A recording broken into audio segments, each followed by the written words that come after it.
Hola, buenas tardes, buenos días, buenas noches, depende de la hora en que se conecten con el programa. Primero, antes de comenzar, nuestras excusas por la semana pasada. Por primera vez en la historia de este grupo no grabamos. Lamentablemente sufrimos una circunstancia de carácter médico que era tan grave que nos obligó a suspender por una semana, pero aquí estamos de nuevo y volvemos para continuar. Si ustedes se fijan en la pantalla abajo van a estar nuestras redes sociales. La idea es que lo usen para conectarse, pero también para comunicarse con nosotros, hacernos solicitudes, propuestas, hacer consultas, lo que ustedes quieran. La idea es comunicarnos.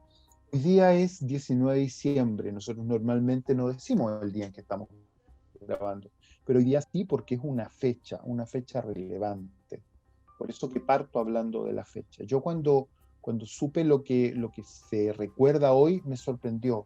Nosotros estamos acostumbrados a tener días así de carácter patriótico, efeméride, ¿no?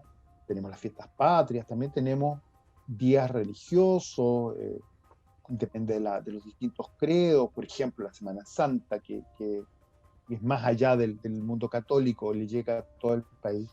Normalmente y también están esas fechas más bien comerciales, pero que igual aportan, como el Día del Amigo, el Día de la Madre, el 14 de febrero. Pero esta es una fecha completamente distinta. El 19 de diciembre se recuerda en Chile el Día del Femicidio, ¿ya? Y a mí me sorprende fuertemente que tengamos un día dedicado a un crimen. Ya al principio me complicó, dijo yo, la vieja teoría de que yo siempre he pensado que el ser humano siempre ha tenido problemas, no es que ahora estemos más malos que antes, como dicen los abuelitos, ahora está todo, no.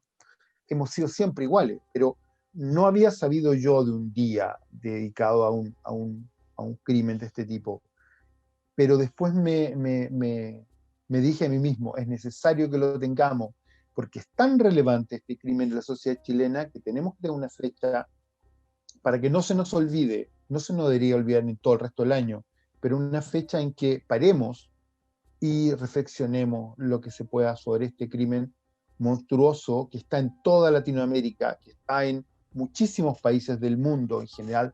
Todos los países de zonas subdesarrolladas lo tienen, todos los países donde campea el machismo lo tienen muy fuertemente. Y Chile puede tener índices más bajos que los demás países latinoamericanos, pero como dijimos la otra vez, uno solo es excesivo, un solo crimen sobra, no podemos perder mujeres, no podemos perder madres, no podemos perder hijas, no podemos perder pareja.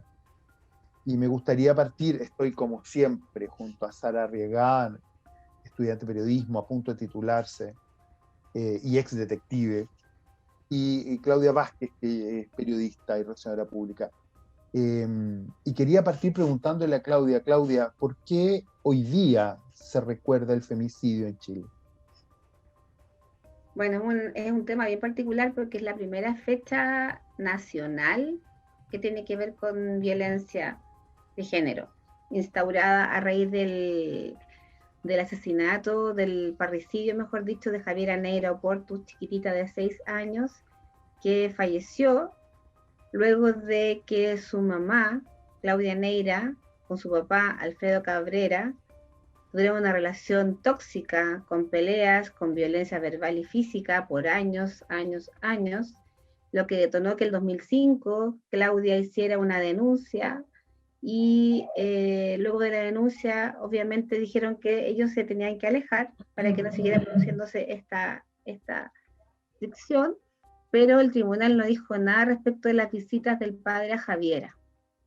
Y ahí se creó la fecha porque un día, el 19 de diciembre como hoy, la chiquitita no llegaba a la casa, la madre se complicó, empezó a llamar al padre, el padre no contestó, ella fue hasta el departamento del padre, el padre cuando la vio, pelea con ella, se forcejean, y la hija, como ya había escuchado cómo el papá trataba a la mamá y que la hostigaba telefónicamente, etcétera, etcétera, mientras veía como Alfredo la tiraba al piso y le empezó a hacer cortes en la cara a la mamá. Imagínense una niñita de 6 años, yo solo imaginarme el shock que tiene la pobre niñita, como que ya me duele hasta el estómago. Ella quiso defender a la mamá, obvio, porque la vio así, y el papá la toma y la tira por la ventana desde el 7º piso hacia abajo. O La lanzó desde la terraza de la ventana, ¿verdad? desde la ventana al 7º piso hacia abajo. Entonces fue un tema demasiado, demasiado complejo, sensible, terrible, todos los adjetivos que podamos darle, porque es como tanto odio para no darse cuenta de que es su hija, ¿me entiendes?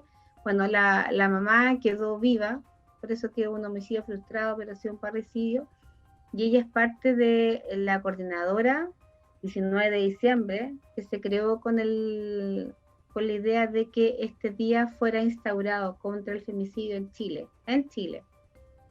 Y se han hecho distintas situaciones para que el tema se releve, porque de repente no se toma el real, lo que significa, quiero decir, un femicidio, y como esta situación fue tan compleja, entonces la aprovecharon de mostrar para que se vislumbre una situación de este tipo, qué es lo que puede originar, o cómo una situación de enceguecimiento puede provocar este tipo de situaciones. A mí me parece que también es una oportunidad para que reflexionemos respecto a cómo el femicidio, aparte de afectar directamente a la mujer, también afecta a todo el entorno. Porque, bueno, yo he visto casos donde han sido los hijos los que finalmente terminan agredidos por el enceguecimiento de los padres en agredir a la mujer.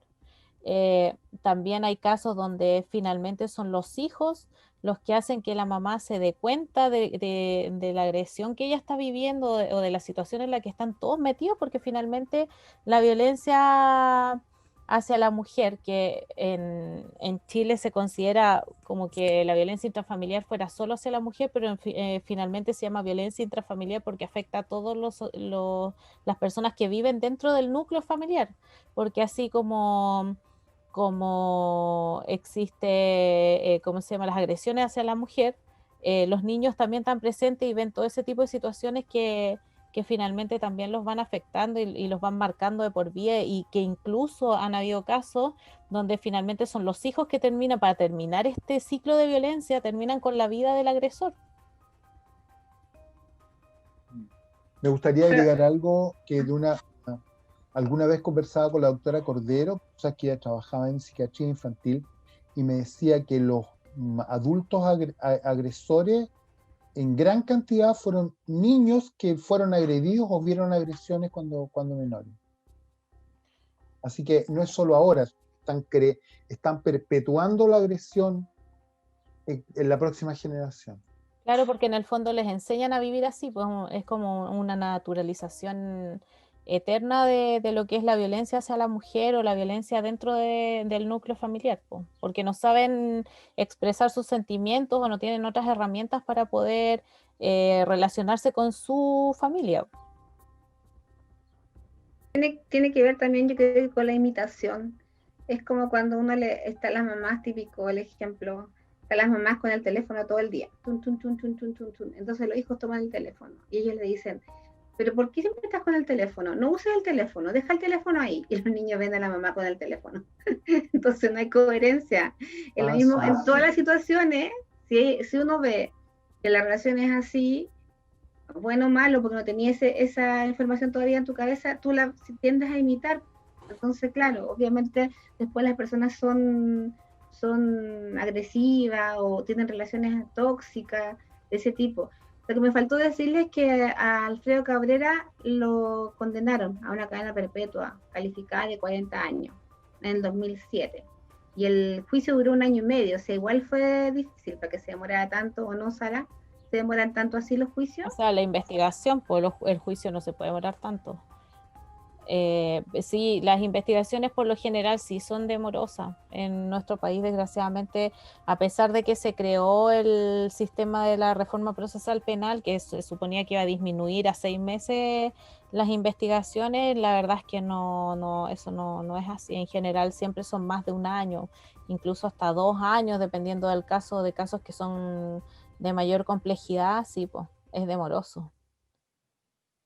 Sara, uno siempre ve, lamentablemente, en los medios de comunicación cuando estos casos suceden, ¿ya? Pero normalmente conocemos de ellos cuando tienen resultado de muerte, ¿ya? Claro. O de una violencia muy fuerte.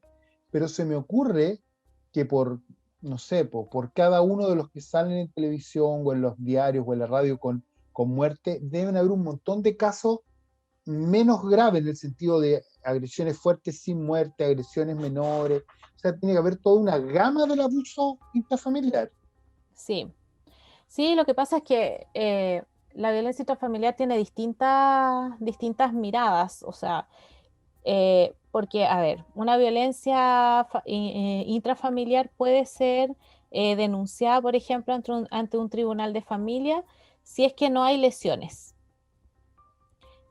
Porque, ¿por qué? Porque, por ejemplo, existen distintos tipos de violencia intrafamiliar, que creo que eso no lo hemos mencionado nunca acá, que existe la violencia psicológica, que es una de las más comunes, la violencia física, que es la más evidente, pero también hay otros tipos de violencia que son, como por ejemplo, la violencia económica. Ese tipo de violencia no son violencias visibles, por lo tanto, si yo, por ejemplo, voy al juzgado de familia y le digo, oiga, ¿sabe qué? Mi marido no me está pasando plata para poder mantener a mis hijos y él vive conmigo, eso es una violencia económica, por lo tanto, se califica como violencia intrafamiliar. Eh, Cuando es un caso así, donde es el juzgado de familia el que toma conocimiento, ellos determinan o buscan determinar qué tipo de violencia es la que existe dentro del núcleo familiar y al haber, por ejemplo, indicadores de un maltrato habitual, que implica que es una violencia intrafamiliar que está perpetuada en el tiempo, o sea, que existen más de uno o dos casos o dos eventos de violencia dentro de la familia, entonces eso se investiga como el delito de maltrato habitual, donde puede haber una violencia psicológica permanente, una violencia económica permanente o de repente violencia física. La violencia psicológica y la violencia económica son las que no se ven, pero sí existen y es muy, o sea, y es súper común, es lo más habitual. ¿Por qué? Porque la violencia física, generalmente los agresores dicen, chuta, pero si le pego me va a denunciar. Claro, pues efectivamente, si le pegan, la denuncia. Entonces, los casos de violencia intrafamiliar existen, yo creo que más de lo que uno pudiera pensar, o sea, a mí me pasó cuando yo recién salí a trabajar cuando era chica. eh, yo pensaba que la violencia intrafamiliar no existía, así de inocente, porque yo me crié en un ambiente súper sano, entonces yo no conocía lo que era la violencia intrafamiliar y resulta que cuando empecé a trabajar dentro de la Brigada de Investigación Criminal, me di cuenta que es un tema que está súper enraizado en nuestra cultura todavía. Entonces es un escenario súper complejo que se da demasiado, que hay casos de distintos tipos y como bien dice usted, profe, no todos los casos llegan a un homicidio, pero sí hay casos que son fuertes, que son graves, que generalmente parten con una violencia psicológica súper intensa y que como he dicho y que no me voy a cansar de decir, si no existe una red de apoyo de parte de su familia o de parte de la gente que rodea a esta persona que es agredida, eso nunca va a cambiar. Sara, tú decías hace un segundo que las violencias que no dejan huella ¿Mm? van a los tribunales de familia, pero No, cuando hay huella se convierten en crimen, ¿verdad? claro, es que esa es la diferencia, porque por ejemplo la violencia psicológica tiene, es más difícil de probar.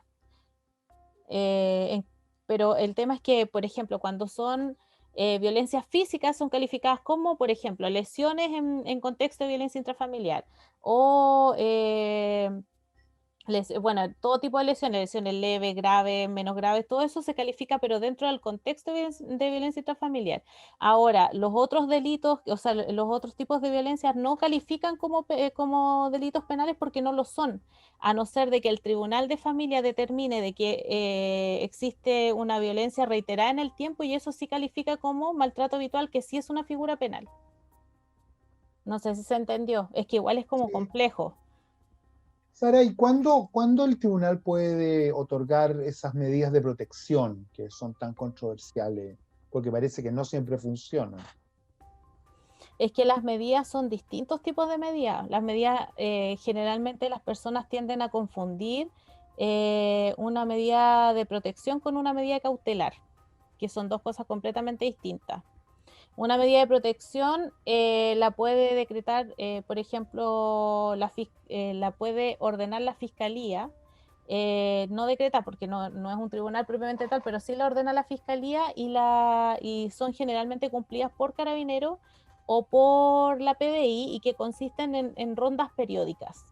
Esas rondas periódicas se supone que son aleatorias en cualquier momento del día. Se establece, por ejemplo, realícese, no sé, rondas periódicas al domicilio de tal persona por un lapso de 40 días o de 60 días. Entonces, durante esos 60 días, la policía, tanto uniformada o civil, tienen que concurrir al domicilio de la víctima en todos los días o día por medio para ir preguntando en qué situación se encuentra. Ese tipo Oye, de medida disculpa, no es efectiva. Ujú. ¿van al mismo horario o van en distintos horarios? No, por eso digo aleatorio, porque puede ser en cualquier momento del día. Eh, el tema es que ese tipo de medidas no son tan efectivas como de repente la gente quisiera que uno estuviera ahí todo el rato, pero no se puede porque es la orden del tribunal, o sea, la orden de la fiscalía en este caso es que sea aleatorio. Ahora, cuando existen, por ejemplo, las medidas o sea, las medidas cautelares que son ya decretadas por un tribunal, ya sea por el juzgado de familia o por el juzgado de garantía, tienen un mayor peso. ¿Por qué? Porque, por ejemplo, si el tribunal dice que, por ejemplo, no sé, mi pololo me pegó, entonces que mi pololo no se puede acercar a mí a 200 metros del lugar donde yo me encuentro. Si esa persona se acerca y yo llamo, por ejemplo, a la policía para que se vayan a verificar de que el tipo se acercó, el tipo queda inmediatamente detenido por desacato a la orden del tribunal. Entonces, claro, hay una diferencia gigante porque la gente piensa que si por ejemplo, la fiscalía me da una medida de protección y la persona se acerca a mi casa, uno como policía lo más va y le dice, oye, ¿qué pasa? Pero no es que, o sea, tienen un trato preferente y todo el tema, pero es que no es que yo pueda hacer algo más. Esa persona, a no ser de que haga algo, no va a quedar detenida. En cambio, cuando hay una medida cautelar de por medio que ya es decretada por un tribunal, es distinto, porque ahí sí se pueden hacer muchas cosas más. Tiene más facultades y pueden decretarse más cosas también. Porque pueden, por ejemplo, pedir que la persona se vaya de la casa, que la persona no se acerque, eh, que, no sé, hay un montón ¿cómo se llama?, de consideraciones que se pueden incluir dentro de una medida cautelar. Oye, Sara, Pero una yo pregunta, perdón, Rodolfo. no, dime, dilo. En el caso de la chiquitita Javiera, si ellos, el tribunal dijo que no estuvieran juntos por la violencia, ¿por qué no tuvieron el cuidado o no sé cómo se revisa eso para que también el que se juntara con la niña fuera más protegido, no tan así a libre albedrío, no sé? Lo que ¿Algo así? pasa, lo que pasa es que en ese sentido ocurre que eh, bueno, generalmente cuando hay problemas de violencia intrafamiliar dentro de la pareja, cuando es, por ejemplo, el padre que agrede a la madre, se evita que ambos se junten. Sin embargo, siempre va a prevalecer el derecho del niño a mantener contacto con sus padres, con ambos. Por lo tanto, a él no se le puede negar el hecho de que visita a su hija, a no ser de que se compruebe de que él ha ejercido violencia sobre la hija. Pero ahora, si solamente se comprueba la violencia sobre la madre, el niño siempre va a tener la posibilidad de volver a ver a su hijo, o sea, a su padre. Sara, Claudia, yo supongo que no podemos tener una pareja de carabineros en cada casa de mujer No, agredida o un detective en un auto estacionado afuera, eso las 24 horas, eso es imposible. Así que el tema no va por ahí, el tema va por un cambio de cultura, ¿verdad? claro, definitivamente. Y como dices tú, por una red de apoyo, además. Es que la red de apoyo va de la mano con el cambio de cultura, pues. Eso es Sí. innegable. Sí, porque antes incluso las mujeres justificaban las agresiones a otra Claro. mujer. Sí. Sara, yo entiendo que tú, bueno, obviamente tienes que haber tenido montones de estos casos, ¿o no? No sé si de O sea, muerte, pero sí de femicidios violencia. propiamente tal, no, nunca. Pero sí violencia intrafamiliar, demasiado, demasiado. Casos terribles donde uno ya no sabe cómo ayudar a la víctima. Porque aunque resulte de repente medio difícil creer, hay tipos que están muy locos, que son capaces de hacer cualquier cosa por retener a la mujer porque piensan que la mujer es como un objeto, entonces para ellos es su propiedad y no la van a dejar ir y se vuelven locos y las persiguen y no sé, es demasiado. Sara, en las estadísticas hablan de femicidios cercanos a uno semanal, aproximadamente en Chile.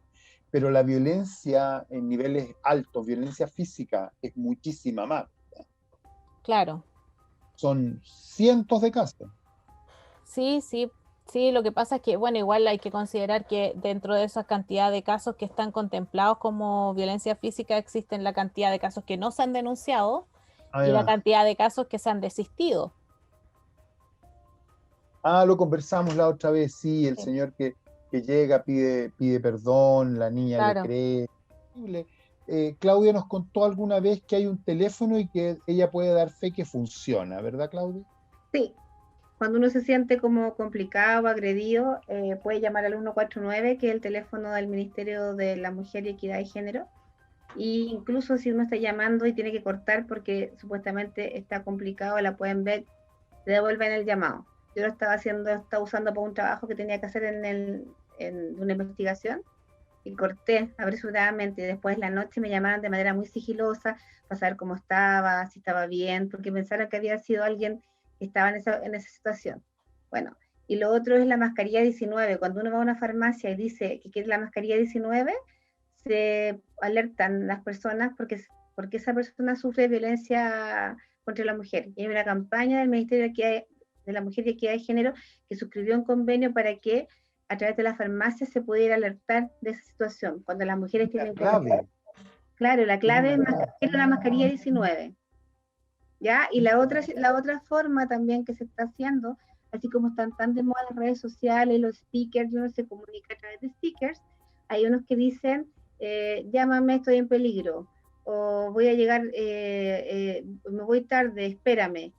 Son distintos, son como 6 textos con monitos que tú los mandas, entonces tampoco llama la atención de que lo estés mandando, porque como todo el mundo manda monitos, tú no vayas a estar revisando el teléfono qué monito están mandando, entonces también te sirve para, de una manera, sin que la persona que es tu agresor te vea que tú tienes una actitud distinta o que estás cambiando en algo, pues tú dices, voy a la farmacia, te ven a entrar a la farmacia a comprar mascarilla. ¿Cachai? No vas a una comisaría, no llamas a carabineros, no sé, pues, para que la otra persona levante la antenita y sepa lo que está haciendo. Lo mismo con los stickers. Entonces, tú mandas un sticker a alguien y dice, necesito que me ayuden. Son stickers de alerta que también los voy a compartir para que los puedan conocer. Pero son las formas que se han encontrado porque, a raíz de lo que tú decías, Sara, la violencia psicológica es muy complicada y yo en un capítulo anterior también la comenté, que a mí me pasó donde yo trabajaba, que me violentaron psicológicamente, me amedrentaron y de repente uno se puede ver muy fuerte, se puede ver muy parada, y eso no significa que una persona te pueda violentar o no, o tratar mal y te va opacando, de tal forma porque conoce tus debilidades que tú no te das cuenta cómo le das tu varita mágica a la otra persona, tu poder, tu varita, y te empieza a inferir en ti sin que tú te des cuenta, porque es muy sutil. Por eso la violencia, sobre todo en los sectores acomodados, el tema de la plata, imagínate una mujer que está acostumbrada a disponer de X dinero, lo que sea. Sí. De repente quiere comprar cualquier cosa, lo que sea, porque son situaciones distintas, son realidades distintas. Y se da cuenta y le dicen más encima, no tiene saldo. La vergüenza de esa mujer que está acostumbrada a toda vestida así, regia estupenda, que le digan que no tiene saldo. Es como, es lo peor que te puede pasar. O sea, es sentirse vejada, es sentirse insultada. Entonces, son situaciones que afectan a las mujeres de distintas maneras y que tienen que ver con un poder que se ejerce sobre las mujeres. Yo en alguna vez participé en una instancia donde recibíamos a mujeres, también lo conté, que salían de haber estado presas y antes de llegar a sus casas, porque no siempre las reciben, teníamos una casa de acogida con ella. Y yo tuve la mala fortuna de preguntarle por qué había estado presa, que eso no se hace, pero yo no sabía y le dije a una persona como mi mamá, o sea, normal, me refiero que como cualquier persona de la calle, porque de repente uno dice, porque estuvo presa tiene que tener una cara distinta. No, es normal igual que yo, puedo ser hasta yo, ya. Y le pregunto, ¿usted por qué estuvo presa? Entonces ella me dice, estábamos tomando 11, entonces ella me dice, no, señorita, lo que pasa es que mi marido me amenazaba, me molestaba, me amenazaba, me molestaba, me amenazaba, me molestaba, y un día yo agarré el cuchillo y le puse 30 cucharadas y se acabó, nunca me molestó. Y yo dije, fue tanto lo que lo hostigó psicológicamente a esa señora, que ella seguía igual de tranquila, pero cuando me comentó y me relató lo que le había pasado, volvió a acordarse y hizo este gesto con mucha rabia. Entonces, uno no sabe a los niveles que puede llegar una persona con el hostigamiento que te pueden hacer. Es como una gota de agua que va cayendo y va rompiendo un espacio. Po. Una Ahí, gota, ¿cachai? Entonces... ahí Claudia habla de una violencia constante que termina normalmente, bueno, puede pasar como el caso cuenta Claudia, que la mujer explotó y ella hizo la violencia, pero normalmente al revés. La Claro. violencia se va acumulando hasta que el hombre la ejerce de manera brutal contra la mujer.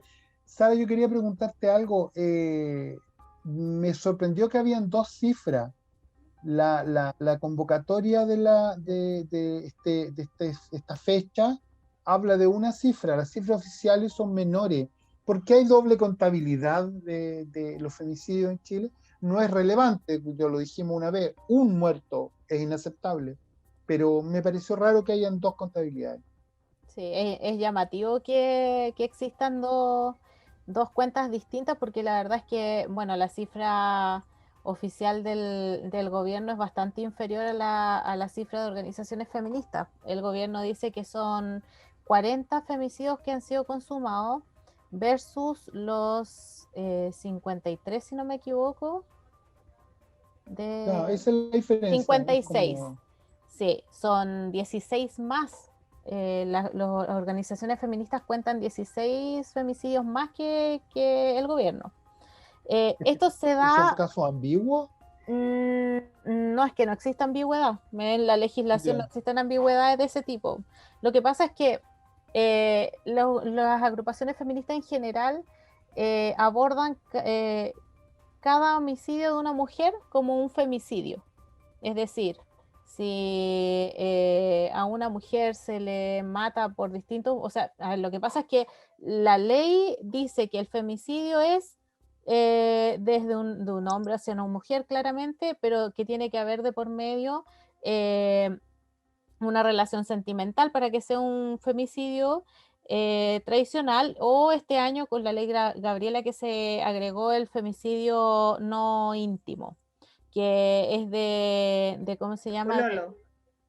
O sea, de personas que no tienen una relación de convivencia o como lo que se acostumbraba a mencionar como un femicidio. Pero igual tienen una relación, de hecho se considera, por ejemplo, relaciones comerciales, entre comillas, que es como, por ejemplo, cuando un tipo mata a una prostituta, eso también se considera como un femicidio no íntimo. Entonces, el tema es que como los femicidios están caratulados de una forma tan específica, hay otros delitos donde mueren mujeres que para la ley y obviamente para el gobierno, que el gobierno toma las cifras desde las cifras oficiales vienen desde las condenas, las investigaciones de la fiscalía, por lo tanto, aunque una familia diga, por ejemplo, lo que conversábamos hace un tiempo atrás, ¿se acuerda, profe, que usted nos mencionó de la señora de San Miguel que se había suicidado? Ese caso está considerado dentro de los grupos feministas como un suicidio femicida, pero legalmente es un suicidio. Ah, ya, ahora entiendo por Entonces, qué se esto, claro, por la ejemplo, dentro diferencia. del listado hay casos donde hay un hermano que mató a la hermana, hay casos donde hay un yerno que mató a la suegra, entonces no son casos que legalmente están considerados como femicidios, pero para las agrupaciones feministas toda la muerte de una mujer es un femicidio. La cifra 56 es horrible, la cifra 40 también es horrible. Sí. La diferencia es, como siempre digo, mientras haya una vida humana no es inaceptable. Nos quedan unos segundos, me gustaría comentar una noticia. Estamos en diciembre, es época de balance y los periodistas policiales en un medio de alcance nacional definieron que el crimen más llamativo, es una manera imbécil de decirlo, el crimen más terrible, el que más movilizó a la opinión pública este año, fue el caso de Ámbar, que nosotros tratamos en un capítulo de este podcast, ¿verdad? Sí. ¿Les parece que es el crimen más atroz del año? O sea, sin duda. El año pasado había sido el de la niña que estaba desaparecida en Conchalí. Sí, pues de Fernanda. Ese crimen duró, o sea, dice que la investigación de este crimen duró meses. Sí, más de un año. Mm. Sí, en el caso, claro, este año lamentablemente conocimos el caso de Ámbar, que sin duda es un tremendo caso, porque los involucrados son gente muy cercana. O sea, el hecho que, bueno, en el programa que tratamos nosotros sobre el caso de Ámbar, hablamos sobre la formalización de la madre, que es una de las cosas más llamativas de este caso en general, porque como hemos mencionado muchas veces, se espera que la madre sea quien te protege, y en este caso claramente no ocurrió eso. Por lo tanto, eso es lo que hace que sea mucho más llamativo, lamentablemente más llamativo, y lamentablemente se transforma en el caso policial más, no sé si llamarlo importante del año, porque la verdad es que ojalá no hubiese existido. Bien, estoy de acuerdo. Al final fue un homicidio, el caso del el conviviente de la madre mató a la hija de su pareja, y parricidio, porque la madre atrozmente planificó y ayudó en el crimen, por lo tanto un parricidio. Chicas, es muy tarde, no se nos terminó el tiempo. Agradecemos a la gente que sigue este programa. Vamos a repetir las redes sociales por si acaso quieren comunicarse con nosotros. Como les digo siempre, inquietudes, preguntas, sugerencias, ver los capítulos anteriores, en nuestras redes están los anteriores, y quedamos a su disposición. Fue un gusto de verlos. Que estén muy bien. Nos vemos la próxima semana. Gracias, nos vemos.